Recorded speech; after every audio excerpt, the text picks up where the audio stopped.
پہلا اصول جو اہل بیت کی زندگی میں نظر آتا تھا وہ اصل یہ تھا کہ اہل بیت کے وجود میں خوف پروردگار عالم تھی. اور معصوم نے فرمایا خوف کی کتنی نشانیاں ہیں؟ 5 نشانیاں ہیں. پہلی خوف کی نشانی یہ ہے کہ بندہ اللہ کو کیا مانے؟ نازل مانے. دوسری مطلب ہر جگہ جہاں جائے یہ سوچے کہ میرا پروردگار عالم مجھے دیکھ رہا ہے. امام حسین کا جملہ الہی اخشاک کانی اراک، خدایا حسین تیری عبادت ایسے کرتا ہے جیسے حسین تجھے دیکھ رہا ہو. اس یقین کامل پر پہنچو کہ میرا پروردگار عالم مجھے دیکھ رہا ہے. کتنی بیماریاں ختم ہو جائیں گی، کتنے گناہوں سے بندہ دور ہو جائے گا اگر یہ سوچے وہ چاہے لوگوں میں ہوں وہ چاہے تنہائی میں ہوں میرا پروردگار عالم مجھے دیکھ رہا ہے. دوسری نشانی ہم نے یہ عرض کی خوف خدا کی کہ انسان جو اللہ کا خوف رکھتا ہے وہ اپنے ہر کاموں میں مقدم کیسے رکھتا ہے؟ پروردگار عالم کو رکھتا ہے. فیصلے کرے پریورٹی کیسے دینی ہے، امپورٹنس کیسے دینی ہے، سب سے پہلے اللہ کو دینی ہے. اور یہ چیز آپ کو کربلا میں نظر آتی ہے کہ خدا تو پہلے بعد میں اکبر، تو پہلے بعد میں اصغر. زینب نے کہا خدایا چادر عزیز ہے لیکن تو پہلے ہے. یعنی اللہ کے لیے اہل بیت نے اپنا سب کچھ کیا کر دیا؟ لٹا دیا. تو تمہاری دوستیاں، تمہاری رشتہ داریاں، تمہاری محبتیں، تمہاری جابس، تمہارا مال کمانا کس بنیاد پر ہونا چاہیے؟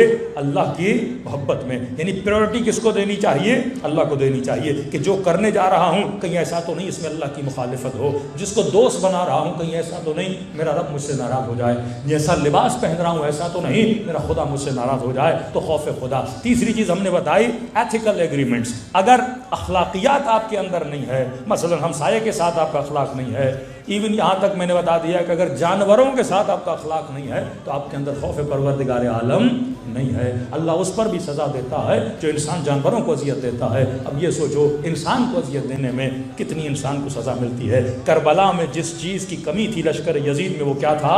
خوف پروردگار عالم. ہور کیوں بنا؟ خوف پروردگار عالم کی وجہ سے. تیرے حسین کی بچیوں کو پیاسا کیسے کرے گا؟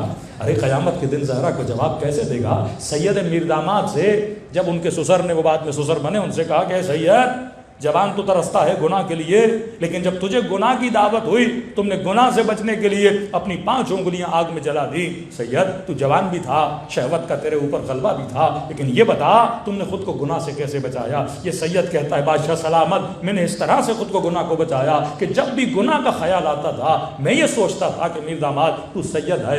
قیامت کے دن تیری دادی زہرا جب سے تجھ سے پوچھے گی کہ یہ بتا تو نے گناہ کیوں کیا تھا؟ تو تو سید تھا، تو تو میرا تھا. کہتا اس شرمندگی سے میں اپنے آپ کو گناہ سے بچا لیتا تھا. وہی جملہ حضرت یوسف کہتے ہیں پروردگارا میرے لیے زندان زیادہ محبوب ہے اس کی جگہ پہ کہ میں تیری مخالفت کروں. تو بندے کے وجود میں اگر خوف خدا آ جائے، ایتھیکل ایگریمنٹس آ جائیں، اخلاقیات آ جائیں، یہ نشانی ہے کہ اس کے اندر کیا ہے؟ خوف پروردگار عالم ہے. چوتھی نشانی کہ جس کے اندر خوف خدا ہوتا ہے وہ ہوس باز نہیں ہوتا. ہوا وہ ہوس کا پجاری کبھی امام کا ماننے. اب ہوس من نہا نفسہ عن الہوا، جس نے اپنے نفس کو ہوا سے بچایا. یہ نہیں کہا جس نے حرام سے بچایا، ہوا سے بچایا.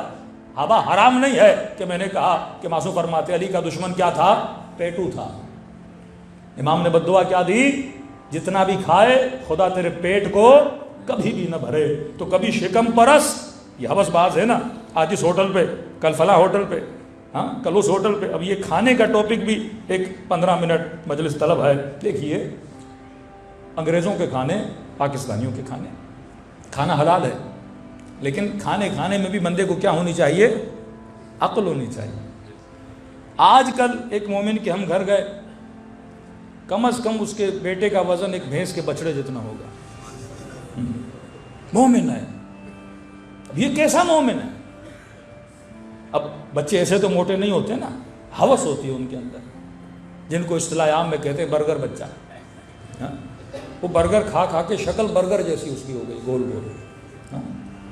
یہ گھرانہ علی ابن ابی طالب کا گھرانہ ہے کہ نام علی کا لیں. میں نے کہا بندے خدا امام زمانہ ظہور کریں گے، یہ آدھا کلومیٹر بھی دوڑ نہیں پائے گا. یہ امام، یہ سوچو تیرا بچہ مولا کے کس کام کا ہے؟ مولا کہاں رکھیں گے اس کو؟ اتنے موٹے بچے کو امام کہاں رکھیں گے؟ اپنی نسلوں کو ایسا بناؤ، پریکٹیکلی اپنے بچوں کو تربیت دو. نہیں مولانا بچوں سے محبت ہے، بابا آج پیزا کھانا ہے، بابا آج برگر کھانا ہے، اللہ نے بھی پیسہ دیا ہے، یہ دھڑا دھڑ اس پیسے کو کیا کر رہا ہے؟ غلط غذائیں بچوں کو کھلا کے تباہ و برباد کر رہا ہے. اب یہ تو سوچو نا، ہر غذا سوسائٹی کے حساب سے بنائی جاتی ہے. انگریزوں کے یہاں بچے اپنے ماں باپ کو گھروں سے نکال دیتے ہیں. مثلا جناب نے شادی کی، اب گھر میں ماں بھی نہیں ہے، گھر میں بہن بھی نہیں ہے، جوائنٹ فیملی سسٹم نہیں ہے، گھر میں بھابیاں بھی نہیں ہیں. اب ظاہر ہے بیوی بھی کام پہ جاتی ہے، کھانا اس کو کون بنا کے دے؟ اور جسے لایا ہے اسے کھانا بنانا بھی نہیں آتا. بیوی بھی کام کرے، خود بھی کام کرے، لہٰذا آفس میں رہتے ہیں، کھانا کھانا ہے. آپ کا ہے روٹی ہوتی ہے، سالن ہوتا ہے، روٹی سالن کھاؤ، ہاتھ تھوڑے گندے ہو جاتے ہیں، پھر دھونا پڑتا ہے.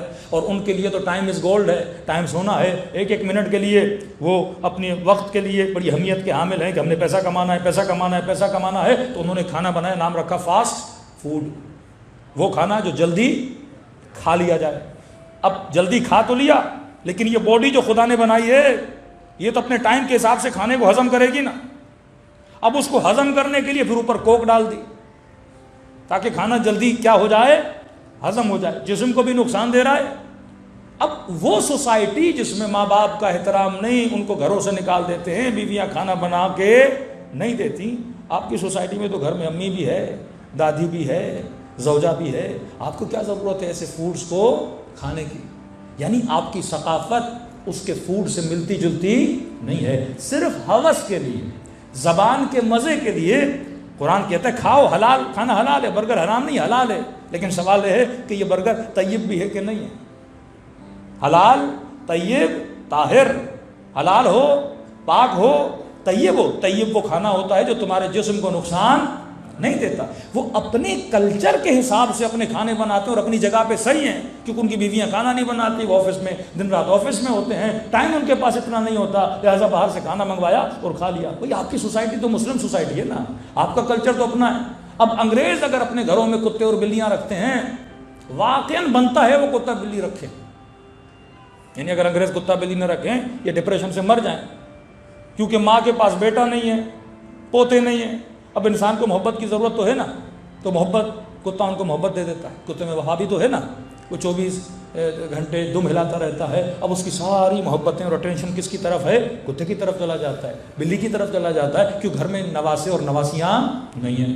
اب تیرے گھر میں نواسے نواسی ہیں، تو کتے کیوں رکھتا ہے بھائی؟ تو تجھے تو ہے محبت کرنے کے لیے سارے موجود ہیں نا.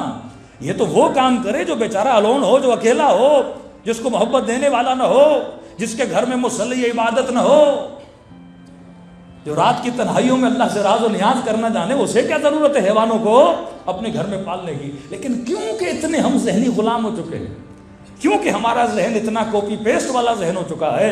انسان کے اندر جب حکمت نہ ہو اور عقل نہ ہو تو اس کی زندگی میں بھی حکمت نہیں ہوتی. تو اصول زندگی اہل بیت، 5ویں نشانی فرمائے، حوث سے دور کرے. 5ویں نشانی بتائی، اس کے وجود میں کیا ہوتا ہے؟ استقامت ہوتی ہے.